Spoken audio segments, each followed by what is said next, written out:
હવે આપણે શક્કરિયાને ધૂળવાળા હોય એટલે ધોઈ નાખવાના આ રીતના. જોઈ ગયો પાણી નાખીને સાફ કરી નાખવાના, કારણ કે આ કંદમૂળ કહેવાય, એમાંથી ધૂળ ચોટેલી હોય એટલે ધૂળ નીકળે. હવે આપણે તાપ જગવી નાખ્યો છે. આપણે હવે પાણી મૂકી દીધું તપેલામાં. પછી હવે આપણે એમાં રતાળા નાખ્યું.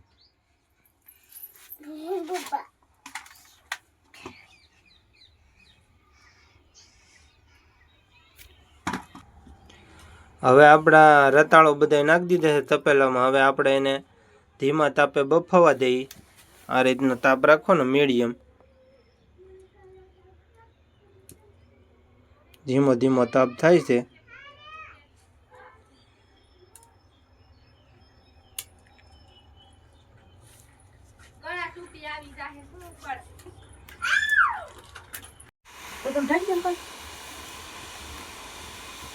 હવે આપણે થોડાક શેક કરી લઈએ રતાળાને.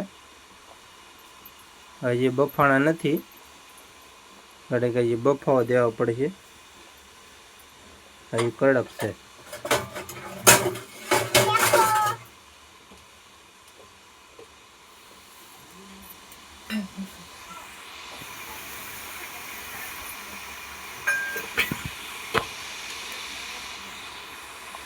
હવે આપણે એને ઢાંકી દઈએ.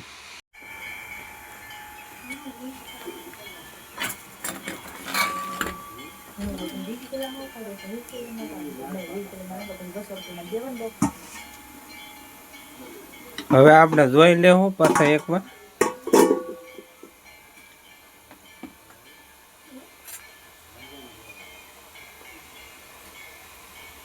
હવે આપણા રતાળા બફાઈ ગયા છે.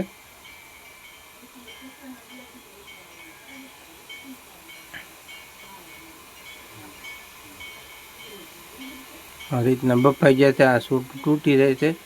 રતાળા આપણા સડી ગયા છે. હવે આને નીચે ઉતારી લઈએ આપણા.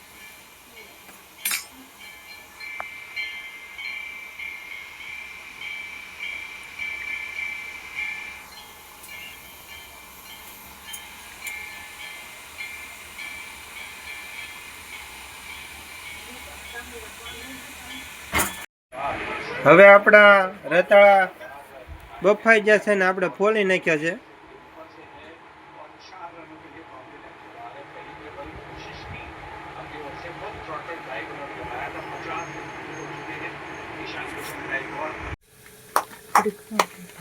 હવે આ રીતના આપણે રતાળાને થોડાક સૂંધી નાખશું. મેશ કરવાનું આવે એ લઈ લેવાનું, નામ કરી નામ. રતાળાને બધાને એક ફેરકા સૂંધી નાખવાના.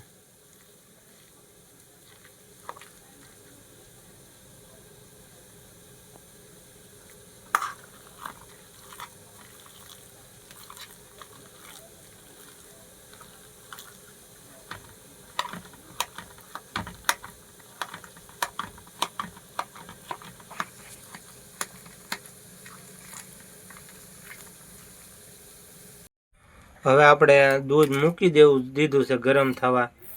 હવે એમાં આપણે ખાંડ નાખી દઈએ.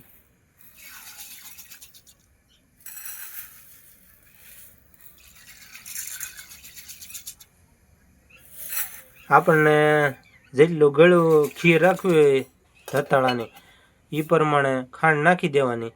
અને એમાં હવે નાખશું એલચી.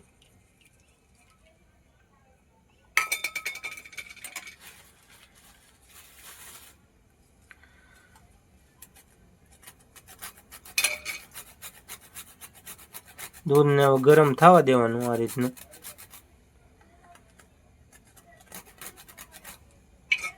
અને એમાં નાખજો જાયફળ.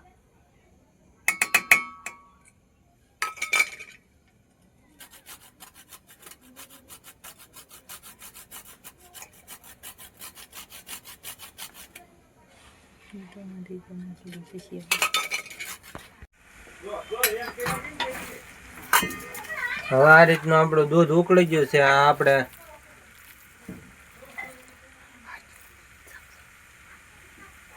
આ રીતનું ઉકળી ગયું છે આપણું દૂધ. હવે એમાં આપણે આ રતાળાનો સૂંદો નાખી દઈએ.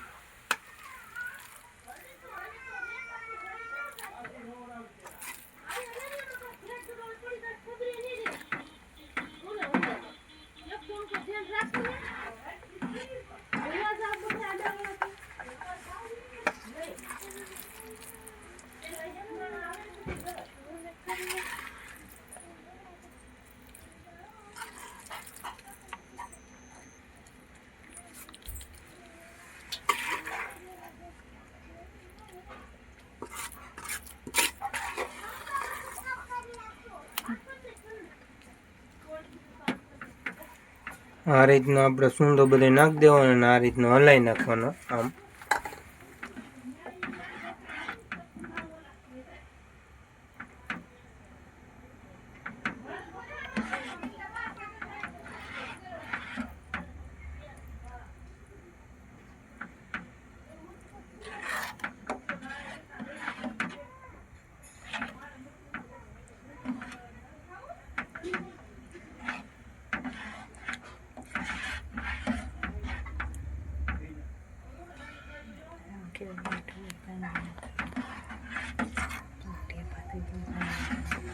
આપણે આ રીતના અંદર કઠણ ઓલો ઢેફા જેવું થઈ ગયું. આ રીતનું આપણે ચમચો ગાઈને થોડુંક ભાંગી નાખવાનું. આ રીતનું થોડુંક મેચ કરવાનું નાખ્યું હોય ને બરાબર, એટલે આને થોડાક ગરમ થાય એટલે હલાવી નાખવાનું, એટલે બરાબર સૂંદો થઈ જાય. આ રીતનો ચમચો થોડોક ફેરવી દેવાનો.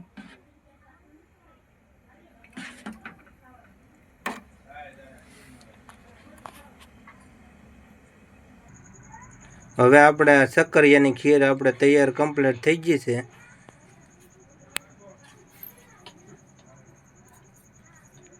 આ જોઈ લો, આ રીતની આપણે તૈયાર થઈ ગઈ શક્કરિયાની ખીર. જો આ રીતની હોય ગરમા ગરમ.